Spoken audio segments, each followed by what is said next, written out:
여러분 안녕하십니까? 교과서에 충실한 교과토의 여디디아의 교충 교토 시간입니다. 오늘은 제7과 교육과 예배라는 제목으로 함께 말씀 연구하도록 하겠습니다. 교과서 연구 범위에 보시면 다니엘서 3장, 계시록 14장 6절에서 12절, 시편 78편 1절에서 17절, 요한복음 4장 7절에서 26절, 역대상 16장 1절에서 36절, 마가복음 7장 1절에서 13절에 있는 말씀입니다. 여러분 교과서와 함께 성경 본문을 꼭 읽어주시면 좋겠습니다. 역대상 16장 29절 기억절 말씀, 여호와의 이름에 합당한 영광을 그에게 돌릴지어다. 제물을 들고 그 앞에 들어갈지어다. 아름답고 거룩한 것으로 여호와께 경배할지어다. 기억절 노래 듣고 이어서 말씀 연구하도록 하겠습니다. 사기 7과 여호와의 이름에 합당한 영광을 그에게 돌릴지어다. 제물을 들고 그 앞에 들어갈지어다. 아름답고 거룩한 것으로 여호와께 경배할지어다. 역대상 16장 29절.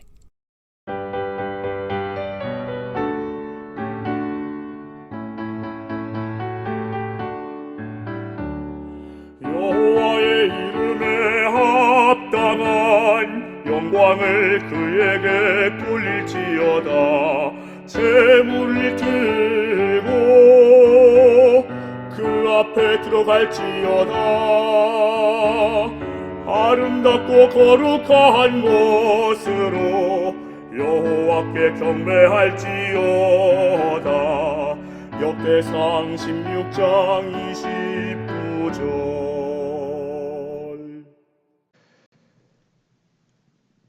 네, 11월 8일 일요일 제목은 우리는 무엇인가를 숭배하고 있다입니다.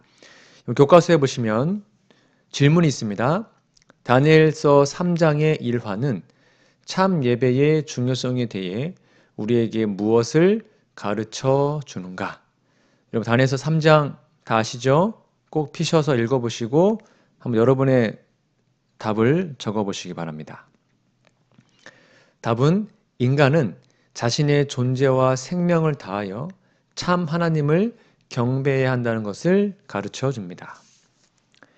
여러분 예배가 무엇일까요? 예배는 피조물의 존재와 생명의 본성으로 하나님이 우리에게 주신 것입니다. 예배는 피조물인 우리가 반드시 해야 하는 의무이죠. 그래서 다윗은 만물을 향하여 하나님을 찬양하라고 합니다. 오직 사망의 존재가 되어버린 사람만 여호와 하나님이 창조주라는 것을 모르고 우상을 만들어 경배하고 있습니다. 욥은 욥기서에서 만물이 창조주를 다 알고 있다고 그러니 그들에게 물어보라고 말했죠. 욥기 12장 7절부터 볼까요? 이제 모든 짐승에게 물어보라. 그것들이 너에게 가르치리라. 공중의 새에게 물어보라. 그것들이 또한 내게 고하리라. 땅에게 말하라. 내게 가르치리라. 바다의 고기도 내게 설명하리라. 이것들 중에 어느 것이 여호와의 손이 이를 행하신 줄을 알지 못하겠느냐라고 말씀하셨습니다. 예수님의 구원 사업에는 예배 회복이라는 중요한 어떠한 사명이 있었습니다. 요한복음 4장에 보시면 사마리아 여인을 만나신 후에 신령과 진정으로 예배할 때가 왔다고 하셨죠. 그리고 그때가 바로 지금 이때라라고 말씀하셨습니다. 예수께서 오신 그때가 바로 예수님을 만나고 그리고 예배를 진정으로 회복할 때라고 말씀하신 겁니다. 우리가 예수님을 올바르게 만났다면 개인적으로나 가정으로나 교회가 바른 예배를 하게 될 것입니다. 그리고 마지막 시대의 새 천사의 기별의 핵심이 뭡니까? 창조주를 경배하라. 즉 예배 회복의 기별입니다. 예배의 대상은 창조주이시죠. 그분을 올바르게 예배하는 데는 제7일 안식일을 기억하여 거룩하게 지키는 것이 필수적입니다. 이 안식일을 거룩하게 깨닫고 지키는 것은 예배 회복의 핵심 메시지입니다. 그러므로 성경 종교의 교육은 반드시 이것을 가르치고 깨닫게 하고 안식일과 예배가 무엇인지에 대해서 확실히 알고 실천하도록 이끌어야 합니다. 일요일 예능신의 권면입니다. 고정된 조석 예배 시간을 가지라. 부모들이 하늘에 계신 아버지께 밤사이에 보호하여 주신 것을 감사하기 위하여, 그리고 하루 동안 하나님의 도움과 지도와 보살펴 주심을 구하기 위하여 조반을 하기 전에 저희의 주위에 자녀들을 모으는 것은 얼마나 합당한 일인가. 그리고 또한 저녁에는 부모들과 자녀들이 주님 앞에 다시 한번 모여서 하루 동안에 주신 축복을 위하여 감사를 돌리는 것은 얼마나 합당한 일인가. 여러분, 아침 저녁 예배 잘 드리고 계시나요? 하루에 5분이라도 꼭 시간 내셔서 함께 기도로 시작하시고 기도로 마무리하는 우리 모든 성도들 되시기를 간절히 바랍니다. 11월 9일 월요일로 가보겠습니다. 그것들을 자녀들에게 알리라. 네, 질문이 두 개네요. 시편 78편 1절에서 17절을 읽어보라. 이 말씀의 핵심 기별은 무엇이며 그것은 교육과 예배라는 전체 문제에 어떻게 들어맞는가? 한번 읽어보시고 정답을 적어보시기 바랍니다. 정답은 이스라엘을 인도하신 하나님의 섭리를 자녀들에게 분명히 가르쳐야 한다는 것이 핵심입니다. 그것도 자세히 역사적 사실을 정확하게 가르치도록 했죠. 자, 밑에 보시면 두 번째 질문이 있습니다. 시편 78편 6절에서 17절을 읽어보라. 부모들이 자녀들에게 가르쳐야 했던 특정 교훈들은 무엇이었는가? 이러한 교육의 궁극적인 목적은 무엇이었는가? 읽어보시고 답을 적어보세요. 정답은 하나님께 소망을 두고 충성하도록 하는 것입니다. 조상들의 허물을 반복하지 않고 하나님께 충성하라는 것입니다. 하나님께서는 이스라엘 백성들에게 그들의 역사를 기억하라고 신명기에서도 말씀하셨고 시편에서도 말씀하시고 선지자들의 다른 글에도 말씀하셨습니다. 우리는 우리의 과거를 잘 잊어버리죠. 그 모든 길에 하나님께서 섭리하신 것을 잊어버리고 현재의 상태를 원망하거나 또는 스스로 자랑하거나 합니다. 과거에 인도하신 하나님의 손길을 기억하는 것은 현재를 하나님의 손에 의탁하는 지혜를 줍니다. 또한 미래도 하나님이 반드시 좋은 길로 이끌어 주실 것을 확신할 수 있죠. 모든 일을 주장하시고 주님의 백성들이 영원한 생명을 위하여 가장 확실하고 형통한 길로 인도하신 사랑의 손길을 배우고 감사한다면 우리는 순복하는 믿음을 확고하게 가지게 됩니다. 우리는 옛날 이스라엘처럼 자녀들에게 하나님의 인도와 섭리를 가르치는데 실패하지 않아야 할 것입니다. 재림 성도들이 만약에 자녀들에게 모두 신앙 교육을 올바르게 했고 우리의 가정도 행복하고 정말로 자녀들이 교회 안에 든든하게 있다면 우리 재림국단이 엄청나게 부흥하지 않을까요? 옛날 이스라엘처럼 오늘날 재림 성도들이 혹시 자녀 교육에 실패하고 있지 않는지를 우리 한번 곰곰이 철저하게 스스로 물어봐야 합니다. 시편은 하나님께서 이스라엘 백성들에게 행하신 사랑과 이적과 섭리를 노래로 부르도록 한 것입니다. 노래는 기억을 새롭게 하고 오래 가게 하죠. 우리도 구원의 섭리를 노래하고 찬양하여 기억을 새롭게 하고 항상 기억하게 하여 하나님께 예배하는 자녀를 양육하는 방법을 여러분 고민하시고 또 고민하셔서 우리들의 귀한 자녀들에게 하나님의 복음을 또 신앙을 잘 전수하는 우리 모두가 되었으면 좋겠습니다. 월요일 예능신의 권면입니다. 자녀들에 대한 부모들의 의무. 하나님께서는 히브리인들에게 당신의 요구를 저희 자녀들에게 가르치고 당신께서 저희 조상들을 취급하신 일에 대하여 잘 알게 하도록 명하셨다. 이것은 모든 부모들의 특별한 의무, 곧 다른 이들에게 위임하지 말아야 할 의무 중에 하나였다. 낯선 사람의 입술 대신에 아버지와 어머니의 사랑의 마음이 저희 자녀들에게 교훈을 주어야 한다. 여러분의 자녀들의 신앙 교육을 교회의 어린이 교사나 목회자들에게 다 맡기시면 안 됩니다. 1차적으로는 부모들이 자녀들에게 말씀을 전하고 신앙을 전수해 주어야 합니다. 꼭 기억해 주시기 바랍니다. 11월 10일 화요일 제목은 영과 진리로입니다. 질문해 보시면 요한복음 4장 7절에서 26절 읽어보라. 예수님은 그녀에게 예배에 대해서 뭐라고 말씀하셨는가? 처음에 그들은 어떻게 예배하라는 주제로 대화하게 됐는가? 사마리아 여인 이야기입니다. 좀 길지만 잘 읽어보시고 답을 적어보십시오. 답은 여자가 예수를 선지자라고 하면서 예배에 대하여 질문하는 것으로 시작했죠. 예수님은 신령과 진정, 영과 진리로 하나님께 예배해야 된다고 가르치셨습니다.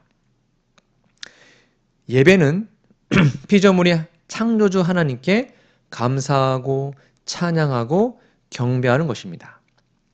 신령과 진정, 영과 진리로 예배하라는 그 번역은 개역 옛날 거에는요 신령과 진정이었고 개역 개정에는요 영과 진리로 번역을 했죠. 여기 이 영이라는 말이요 헬라 말로 푸뉴마입니다. 즉 성령으로 번역된 겁니다. 그러니까 아담의 후손은 우리는 날 때부터 육에 속한 사람이잖아요. 근데 우리들이 물과 성령으로 거듭날 때 영적인 사람이 되죠. 그게 요한복음 3장 6절에 나옵니다. 육으로 난 것은 육이요 성령으로 난 것은 영이다. 그러므로 영과 진리로 예배할 수 있다라고 말하는 것은요. 우리가 진짜 예배를 제대로 드리려면 진정으로 거듭난 사람이 되어야 영적인 사람이며 그런 사람이 진짜 예배를 드릴 수 있는 것입니다. 로마서 8장 9절 볼까요? 만일 너희 속에 하나님의 영이 거하시면 너희가 육신에 있지 아니하고 영에 있나니 누구든지 그리스도의 영이 없으면 그리스도의 사람이 아니라 라고 말했습니다. 하나님의 영이신 성령께서 그 안에 거하는 사람은 육신에 있지 않고 영에 있습니다. 그러므로 영으로 예배하라는 말씀은 참으로 거듭나야 영적인 존재가 되어야 참된 예배를 하는 존재가 될 수 있다는 겁니다. 그래서 그런 사람들은 곧 진리, 즉 성경 말씀을 거스르지 않습니다. 진짜 거듭난 사람들은 매일 말씀을 읽고 연구하게 되죠. 그러므로 여러분, 우리가 영과 진리로 예배하기 위해서는 일주일 내내 말씀 안 보고 기도 안 하고 하다가 안식일만 와가지고 예배드리면 그게 하나님께 간합하지 않습니다. 매일의 삶 속에서 매일 기도하시고 매일 말씀 보고 매일 성령의 동행하심을 경험한 사람들이 안식일날 교회에 와서 드리는 예배가 진짜 예배라는 거죠. 우리의 모습은 어떠합니까? 고린도후서 13장 8절입니다. 우리는 진리를 거슬러 아무것도 할 수 없고 오직 진리를 위할 뿐이다. 하나님께 예배하는 자는 참으로 거듭나야 하고 거듭난 사람은 진리를 거절하지 않고 말씀을 매일 연구하게 됩니다. 그러므로 예배는 사람이 이렇게 되는 것에 초점이 있습니다. 이렇게 된 사람은 삶 자체가 하나님을 영화롭게 하는 예배 생활을 하게 되기 때문에 당연히 화금토 공중 예배에도 거룩한 예배를 드릴 수 있게 되는 것이죠. 이러한 아름다운 모습이 우리의 모습이 되기를 소망합니다. 화요일 예언의 신의 권면입니다. 신령과 진리로 예배하라. 하나님께서 그들이 그 전에 함께 모여 당신을 찾고 저희 죄악들을 고백하고 서로를 위하여 기도할 때 성령을 통해 그들과 만나시겠다고 약속하셨다. 그러나 하나님께 예배하러 모이는 자들은 모든 악한 일을 버려야 한다. 그들이 신령과 진리와 거룩함의 미덕으로 하나님을 예배하지 않으면 저희의 모임은 아무 유익이 없다. 여러분, 이거 두려운 말 아닙니까? 우리가 신령과 진정으로 예배하지 않으면 우리의 예배가 아무 의미가 없다는 것입니다. 우리의 예배를 한번 점검해 보시면 좋겠습니다. 자, 수요일입니다. 11월 11일 수요일, 제목은 거룩함의 아름다움입니다. 질문이 두 개네요. 첫 번째 질문입니다. 역대상 16장 1절에서 36절을 읽고 그 장면을 마음속으로 그려보라. 그대는 그 장면이 엄숙하고 경외심이 가득해 보이는가? 아니면 축제와 같이 즐거워 보이는가? 이 장면에서 어떻게 두 가지가 조합을 이루고 있는가? 우리는 이 장면으로부터 예배에 대해 무엇을 배워야 하며 예배를 어떻게 가르치고 경험해야 하는가? 좀 본문이 길지만 16장은 꼭 읽어보시고 답을 적어보시기 바랍니다.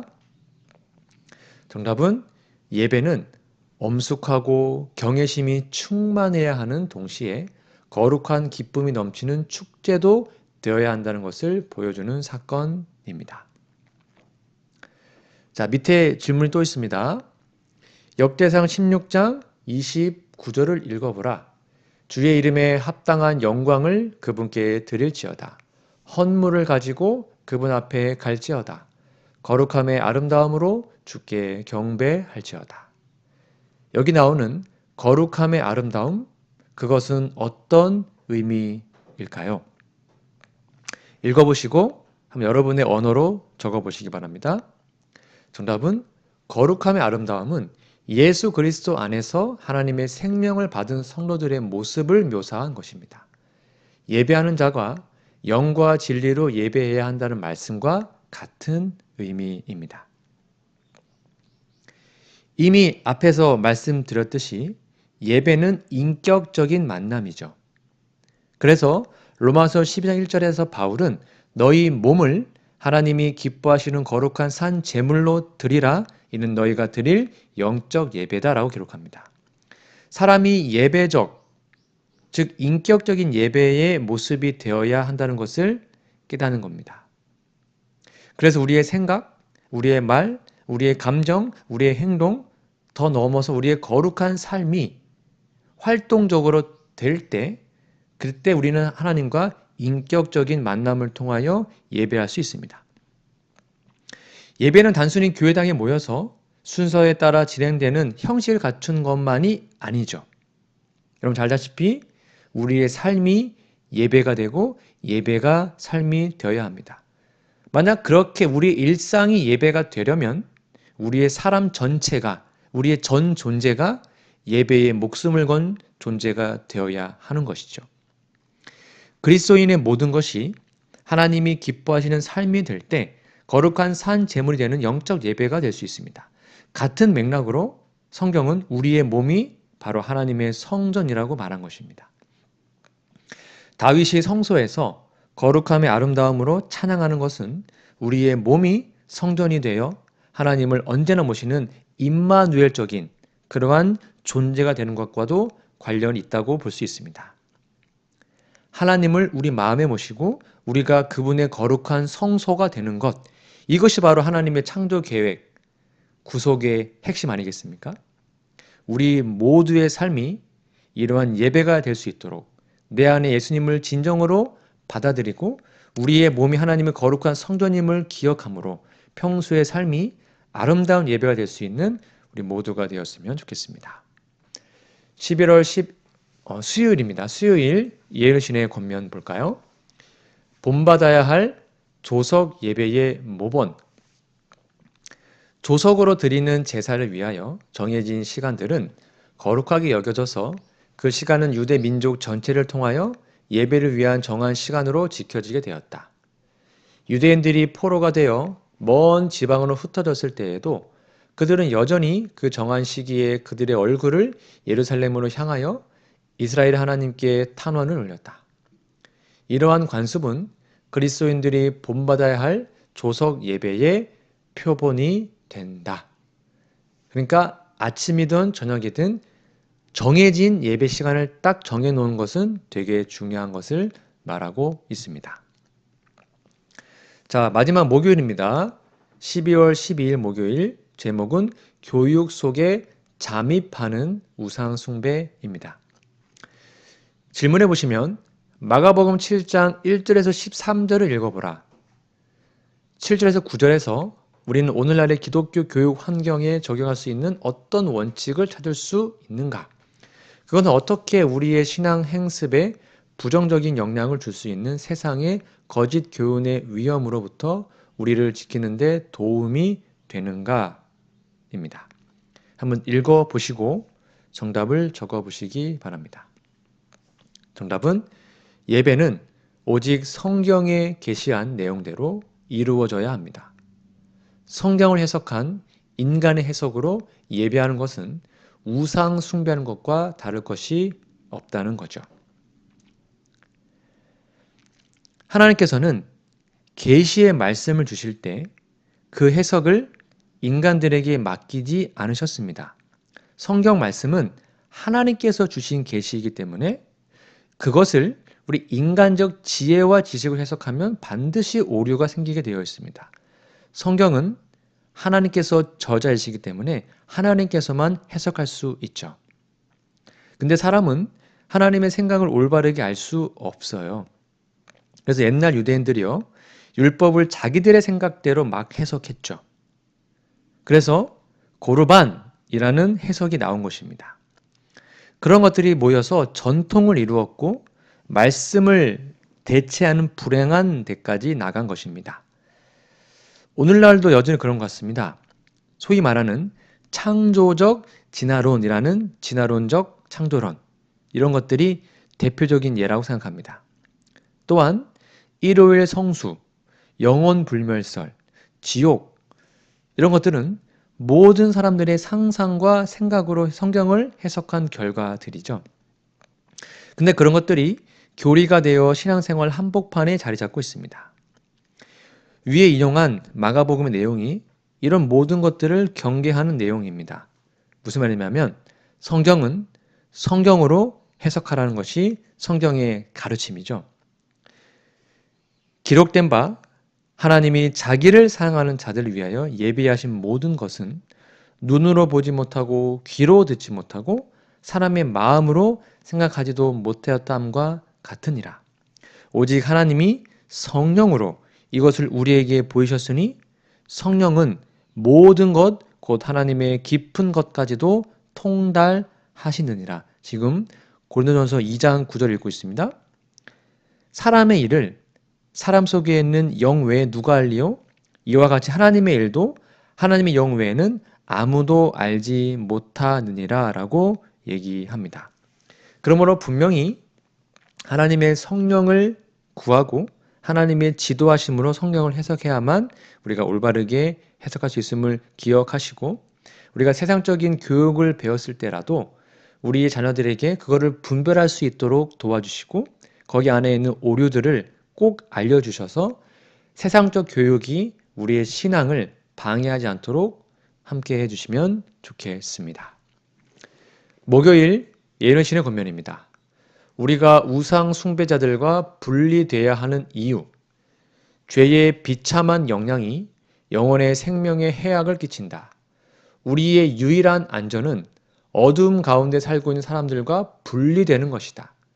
주께서는 우리로 하여금 그들 중에서 나와 따로 있고 부정한 것을 만지지 말라고 명하신다. 그리하면 그분은 우리를 받으셔서 우리에게 아버지가 되시고 우리는 그분의 아들과 딸이 될 것이다. 아멘. 오늘은 교육과 예배라는 제목으로 함께 말씀을 나누었습니다. 여러분 개인적으로 연구 범위 꼭 다시 한번 여러 번 읽어보시고 기억절도 꼭 암송해 주시면 감사하겠습니다.